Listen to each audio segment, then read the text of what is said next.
Rakyat juga sebetulnya ingin memakzulkan Gibran, gitu ya. Hanya Gibran ini dilindungi oleh kekuasaan. DPR ini buta, tuli, sumun, bukmun, umyun. Antara Prabowo dan Gibran satu paket, ya satu paket. Paket naik, paket turun.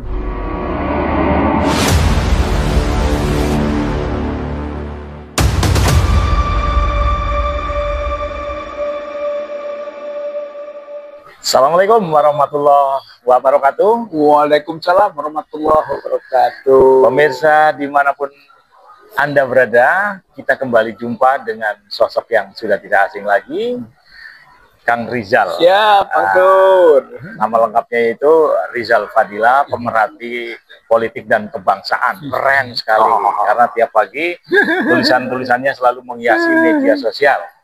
Nah, ikuti terus, karena kali ini kita akan membicarakan soal pemakzulan Gibran Fafa. Nah, iya.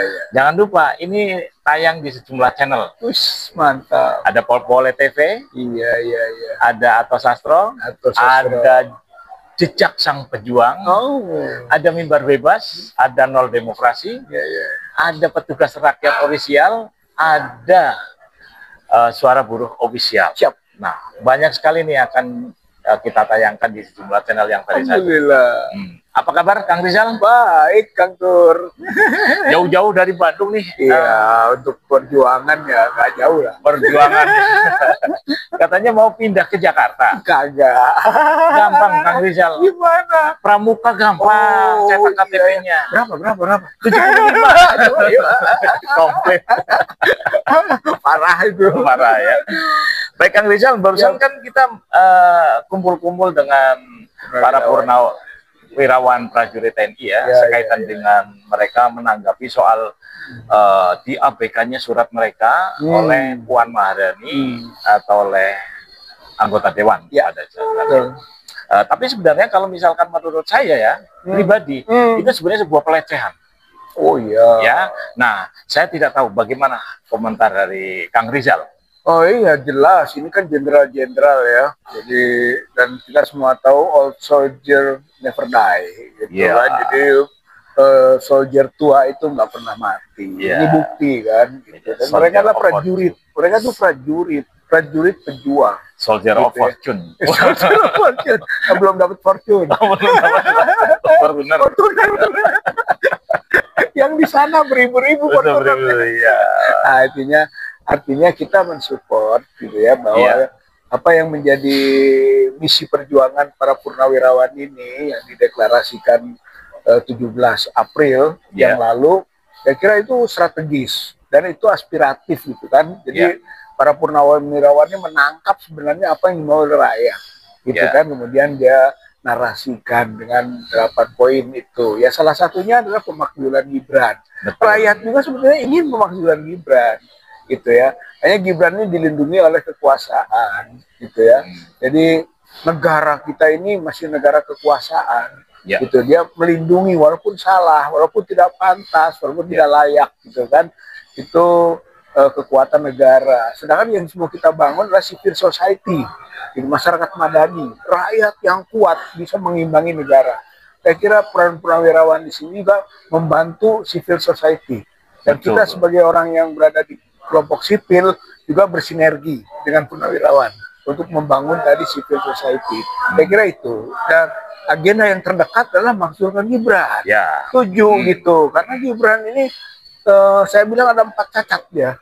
Cacat konstitusi jelas. Putusan MK nomor 90 yang divonis MK kan. Kemudian cacat demokrasi. Putusan KPU yang divonis oleh DKPP. Dan gitu. Cacat hak asasi. Dia melanggar hak asasi manusia loh. Karena diputuskan oleh High Commission of Human Rights bahwa Indonesia pelanggar HAM. Pelanggaran HAM itu 2, yaitu 1 soal Jokowi cawe-cawe, 2 Gibran lolos. Itu dianggap pelanggaran HAM dan memalukan. Ya, makanya cacat hak asasi. Dan yang keempat cacat moral dan religi. Dia melakukan pelecehan moral sekaligus pelecehan keagamaan. yang melanggar 1656 KUHP. Jadi komplit dia macacan gitu.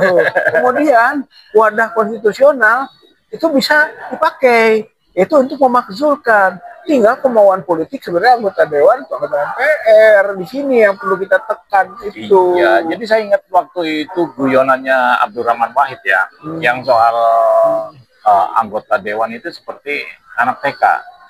Apakah kali ini juga lebih parah dari anak TK? Iya, ini belum masuk TK. Oh, belum. Lebih rendah lagi. Playgroup. Playgroup. Masih playgroup. Ya. Playgroup. Kemarin masih TK. Iya, masih mending ya sekarang turun. Ya, karena dia tidak bisa membaca apa yang disampaikan. Kalau saya katakan DPR ini buta, tuli bisu, sumun, bukmun, umyun, fahum layar jiun. Nggak tahu kemana harus kembalinya, nggak jelas kembali ke jalur yang benarnya, puter-puter di situ, karena soal pragmatisme, duit ini sebetulnya sudah tersandera oleh hal-hal yang berhubungan dengan materi, itu yang paling merusak giroh, yang merusak citra, merusak ideologi itu kelihatannya ini yang perlu dikoreksi. Nah, kira-kira strategi apa nih supaya anggota dewan, ya saya kira kalau boleh ngambil persentase 95% itu anggota dewan itu tadi yang seperti Kang Rizal sebutkan. Nah, kira-kira apa nih strategi supaya kita juga jangan terlalu mengandalkan anggota dewan yang sekarang memang turun derajat menjadi playgroup. Gimana? Ya, kalau menurut saya tetap kekuatan di rakyat, people power. Ya, gitu ya. Jadi pemakzulan Gibran memang melalui, kalau mau konstitusional, melalui parlemen itu jalurnya. Tapi parlemen itu harus ditekan oleh rakyat. Jadi people power itu penting. Tetap saja gitu gerakannya gerakan rakyat. Kalau dalam konteks agama mah jadilah umat, ya. Umat. Wa takum minkum ummah. Jadi umat, ya, komunitas yang besar dan kuat. As-sawadul azam. Komunitas yang gede, gitu kan. Jadi berarti rakyat tuh umat. Betul. Jadilah umat, katanya wa takum minkum ummah yad'una ilal khair, ngajak kepada kebaikan, itu persuasif. Amar ma'ruf nahi munkar. Nah, yang keduanya ya'muruna bil ma'ruf wa yanhauna 'anil munkar, itu koersif. Itu harus ada perintah, ada tindakan. Berarti harus ada kekuasaan, kekuatan. Berarti bener power.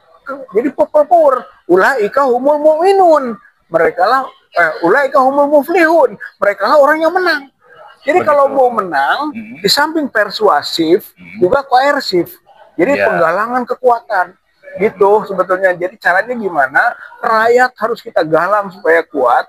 Kemudian tekan itu anggota-anggota parlemen, terpaksa ataupun sukarela, untuk mau mengikuti kemauan dan aspirasi masyarakat. Begitu. Nah, kira-kira nih, kalau masyarakat sekarang kan sudah terpecah nih. Nah, ini yang saya mau tanyakan sama Kang Rizal. Mungkin ya ada kelemahan di pejuang-pejuang kita yang sekarang ini yang kemarin kirim surat itu para purnawirawan. Mungkin karena tidak melibatkan, kalau dulu kita yang ijo-ijo gitu loh, para santri dan ulama. Kan bagaimana kalau cuman kekuatan dari nasionalisme kayaknya kurang. Tapi kalau misalkan mereka menggalang bersatu bersinergi dengan kaum ijo, ya bagaimana Kang? Makanya tadi saya angkat dan wal takum minkum ummah. Jadi konteksnya itu konteks religius, religiusitas.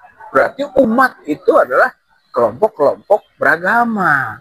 Gitu betul, nggak mungkin perubahan bisa terjadi tanpa melibatkan kelompok agama, kiai, ulama, santri. Gitu. Saya kira kita sekarang mulai harus membangun sinergi nih, gitu kan? Purnawirawan, kemudian dengan para kiai santri, kemudian juga mama, mahasiswa, gitu kan, juga buruh. Gimana ini kita bangun sinergi? Saya kira saatnya itu, makanya tadi ada muncul kan, ayo kita mulai langsung saja melangkahkan kaki, gitu kan, jangan hanya banyak bicara, banyak diskusi. Kan begitu. Konteksnya adalah aksi, gitu. Saya kira kita harus merasa ini konstitusional kok, people power itu konstitusional. Siapa bilang yang melanggar? Enggak melanggar, ini dijamin. Tidak melanggar. Dijamin kan dalam people power dalam rangka menekan saluran-saluran politik supaya jalan. Ini kalau konteks agamanya, tadi kan hijau ya, Mbak Mani. Kita kan sering takbir, Allahu Akbar. Kan? Ketika bicara Allahu Akbar, selain Allah kecil. Betul. Jadi Jokowi itu sudah badannya kecil ya kecil. Dari segi hakiki. Prabowo walaupun agak besar kecil gitu. Kalau kita takbir Allahu Akbar, apalagi Gibran anak kecil bocil gitu kan. Kalau kita bertakbir Allah besarkan kan gitu. Nah, dalam sejarah ada mengusir setan itu harus membesarkan Allah.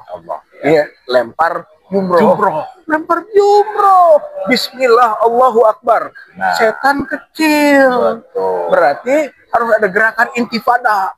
Intifada politik. Gitu kan, lempar jumroh. Gitu. Dan itu diarahkan di mana kira-kira? Atau di mana lokasinya?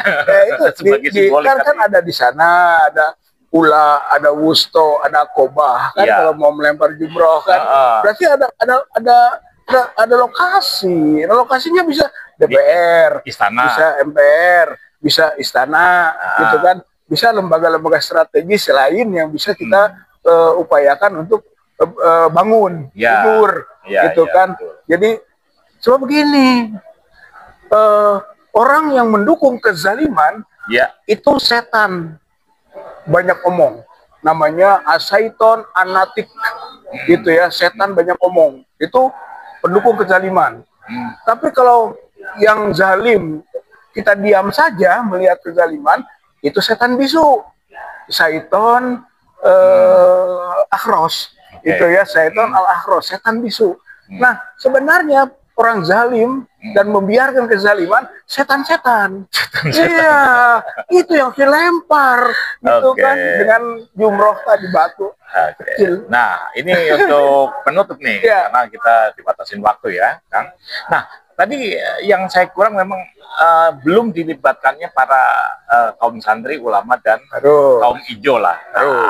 Kira-kira nih, ini kan segera untuk dilaksanakan. Nah, bagaimana strategi agar kelompok mereka juga merasa dihargai dan diikut sertakan dalam pergerakan ini, yaitu kelompok hijau? Ya, saya kira pemimpin-pemimpinnya harus kita konsolidasikan. Gitu ya. Kalau perlu sebenarnya, terus saya mengkerucutkan, cobalah figur-figurnya ini bisa bersatu dulu. Ada 4 yang bisa kita satukan sebenarnya. Untuk kelompok hijau itu Habib Rizik. Oke, siap. Untuk para purnawirawan ini Trisutrisno. Karena mengkerucut ke sana. Itu juga hijau sebetulnya. Hijau dan hijau. Yang ketiga, untuk daerah dan punya pengaruh budaya itu Hamengkubuwono juga. Lalu ada faktor JK yang banyak bergerak dan itu luar Jawa, timur. 4 ini kita satukan dulu, gitu kan. Itu insya Allah merupakan kekuatan yang nanti bersambung dengan kekuatan-kekuatan yang lain. Pemimpin tuh, bagaimana kita konsolidasikan itu. Yang kedua, kan tadi ada bahasa bangunkan Prabowo agar siuman, beri batas waktu siumannya. Kira-kira berapa hari? Iya, maksimumnya Oktober, karena sudah setahun. Maksimum nih. Lamaan kayaknya. Ya nggak apa-apa, maksimum. Maksimum kan. Lebih cepat lebih baik kan, kata JK. Lebih cepat lebih baik, ya betul. Tapi taruhlah Oktober kan, misalnya nih. Gitu kan. Kalau Oktober nggak siuman-siuman, maka tidurkan dia. Kita lempar jumroh. Artinya, paket itu, paket yang disebut oleh Jokowi, antara Prabowo dan Gibran satu paket, satu paket naik, paket turun, gitu kan. Kalau nggak siuman-siuman gitu. Jadi saya mau menggarisbawahi bahwa 4 tokoh tadi itu sebenarnya sudah representatif. Habib Rizik itu untuk umat, santri. Siap. Hamengkubuwono daerah dan budaya, tapi dia adalah wakil dari keraton, jadi elit, eksekutifnya.